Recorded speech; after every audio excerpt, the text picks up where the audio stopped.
This video is about making a self-powered, means no electrical power, low-head water transfer pump based on mass rather than water velocity like a ram pump. I think you'll find this to be very interesting. This nice little pond here, which I cleaned up and sealed some of the leaks in it, repaired the dam, worked on the overflow over there. Looks like standpipe, barely see it in the distance. Problem is, the spring that feeds it up the hill, actually a former pond, two former ponds up the hill, which basically are not ponds anymore, but there is a spring-fed little tiny stream that feeds this. But when it gets real dry, that dries up. So this pond starts deteriorating and it will dry completely up. So we're in a drought right at the moment. This is upstate South Carolina. I've got an irrigation pump pumping water in it from a creek on the other side of that fence, about 20 feet. The problem is the creek is lower in elevation than the pond. So you can't just simply put a hose or pipe in it and run it over there unless you pump it. We got enough property that if you went far enough up that way, like 600-800 feet, there's enough vertical height to get it to flow all the way down here. But that would require a lot of hose, a lot of pipe, and I really don't want to do that. As a short-term fix, I'm doing this. An extension cord running down from a metal building. It's heavy-duty cord to handle the current. Running this, it's like a yard pump for irrigation, that sort of thing. It does work pretty good, but as you can see down here, we've got a small stream down here. But you can see how far down it is from this point. So it's at least probably 5-6 feet below the level of the pond. So, need to get the water from there up where the pond is economically. I don't like spending the power on this, but it's really not that bad since we have solar panels. You can see out in the pasture, that really helps offset our cost for our EVs and this, but really don't like it. So I'm looking at, I looked first at maybe putting a ram pump in. I started working on making a homemade ram pump. But I got a couple of these PVC check valves and put a little standpipe in there. I decided to do a little further digging into it. And according to Copilot AI and Gemini AI, ram pump's to work effectively, it's going to need probably 5 feet of vertical drop because this works on velocity of water. You've got to have sufficient velocity to make it work. So the momentum of the water, when a check valve slams shut, it will go up that way. We don't have that. If I ran enough pipe up there, I might get 3 feet of vertical drop where we just looked at. But I don't think I'd get enough to get 5 feet. And maybe, but it'd require a lot of pipe, a lot of hose. Anyway, look at it. So is there another solution?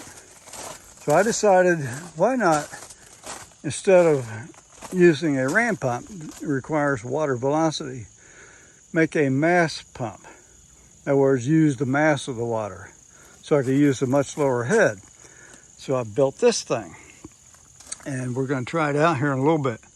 What this is, it's a manual bilge pump. I took the handle off of it. It's got 1.5 inch connections, but I've reduced them down to 3/4 inches to better fit with the hoses and everything I've got. But there are built-in check valves, but I put an additional one there and one over here. That's the input, that's the output. So basically the way it would work is this top pan here, a lot of this was guesswork, fills up with water, say coming down there, it fills up with water, and then see that toilet flapper valve? Really, I could have used probably just a flat piece of metal. but I put that in. That opens up, lets the water out. So the idea is the weight of the water makes this tilt and pumps. If you look at the water level in there, see, it will pump the water. And when it comes back up, it takes in more water. And so I decided, okay, I've been fooling around with this thing, adjusting it and what have you to try to get it to work, and it looks like it's working. So we're going to try to demonstrate that. I wonder why I didn't use something like a 5-gallon bucket to hold the water or something else. The reason is, if you look at this bucket and how high the walls are, you'd need a lot more vertical drop in the creek. By using a large diameter shallow pan like this, I can get by with less vertical drop. Also, being round helps because as it tilts, water tends to run right down towards this drain. This is a description of how it works. This round object here is a 26-inch diameter by 3-inch deep aluminum pan. Holds 71 pounds of water when full. Basically a catch basin for hot water heaters. Got from Lowe's or Home Depot. This is just a toilet flapper valve. You could have used something else, but this actually worked pretty good. And this is a threaded rod, so as this thing tilts, it pushes up on the flapper valve and causes it to open, releasing all the water. I'm not showing it here, but the way I had the water directed into this was on like a gutter drain. It would tilt up and stop filling as this thing tilts and pushes down. This is a pivot point. I just guessed and iterated through a bunch of different trials to find the best spot here for this. This diaphragm pump is just a 3-inch diaphragm bilge pump.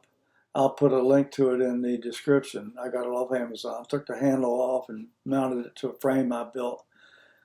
And it's about 4 inches in diameter total, but the actual working area is about like a 3-inch thin flat piston here. So that's really the area that's being pushed on. So if you got 71 pounds of water in that pan, if it all rushed down and pushed on this, and at some point starts out low but reaches maximum force, that'd be 10 pounds per square inch or about 23 feet of water. That's not realistic, so I'm just guessing maybe I would get really about 10 feet of water pressure, which is more than enough to get it up that 5 to 6 feet or so. I've got to get up the hill from the creek to fill the pond. These are just ordinary bricks. I've got 2 of them, and the position of them this way affects the counterbalance. Purpose of this is as this thing dumps the water coming down this way, I needed some way to get it to come back up. So I just used weight here, these bricks. Adjusted it, and took some playing around, but I got it where it works. And that's all those are for, just to adjust the counterbalance, get this to return back to the 0 position after it's dumped a load of water. This is a manual bilge pump I purchased off Amazon. I'll put a link in the description. I took the handle off and just attached it to this aluminum frame that I made and connected it to the bottom of the pan. And it works. It's got 1.5 inch inlet and outlet with internal check valves. But to connect it to just the ordinary garden hose, I reduced this down to 3/4 inch with an extra brass check valve. Same thing on the other side. One side's the inlet, one side's the outlet. So basically how it works. So we'll continue with showing you this some more video on this device working. First of all, imagine that this is in a stream. In fact, the very bottom part of this can be underwater. It doesn't matter. As long as when this tilts down, it can still dump the water out of this back into the stream. Any leaks don't matter because they just go downstream where it's supposed to go anyway. Right now, the intake I've got hooked up to this bucket just to simulate a supply of water that it could be pumping. I've played around with these bricks, the position of them to get the right kind of leverage. And so We'll try it out and see what it does. Okay, the purpose of this is just city water. Land hydrant or yard hydrant there. Leaks don't matter because imagine if this was something coming from the creek, it'd just be spilling and leaking back into the creek where it's supposed to go anyway. So this is just to demonstrate how this thing would work. So I put this on here to slow down the velocity of it so it wouldn't be squirting out of here like a hose nozzle. And what I'm going to do is set up a time lapse, or really not a time lapse, but make it so I can fast forward, and we'll see what happens. But we'll just go ahead and watch it here for a second. See, it's filling up.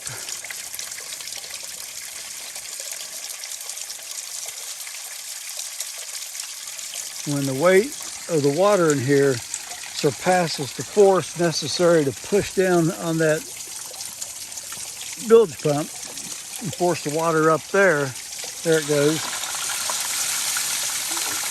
See the flapper valve open, letting the water out. The way this is tilted here, it stops water from coming in while this is happening.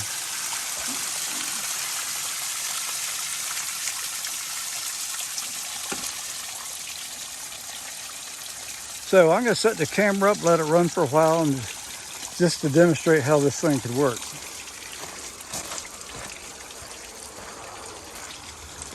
As you can see,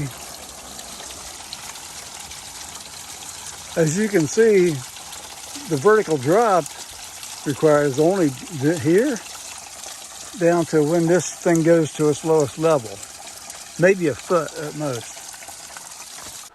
I'm just letting this show you how it looks going through several cycles. I've deleted the part where the pan's just filling to save time. But it does work. I mean, it just seems to just keep on working. So I'll probably may modify it a little bit more, but I'm going to at some point try it out down there in the creek and see how it actually works in real practice.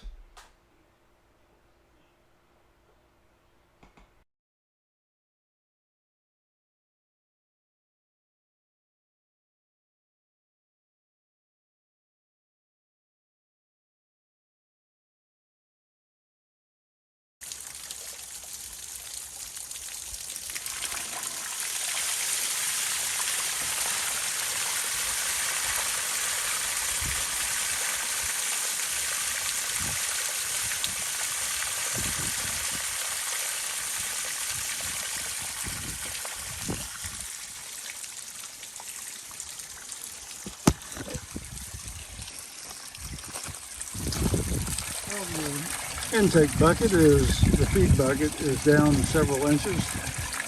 Not sure, maybe a gallon has pumped out of there. Anyway, the beauty of this is it didn't cost anything.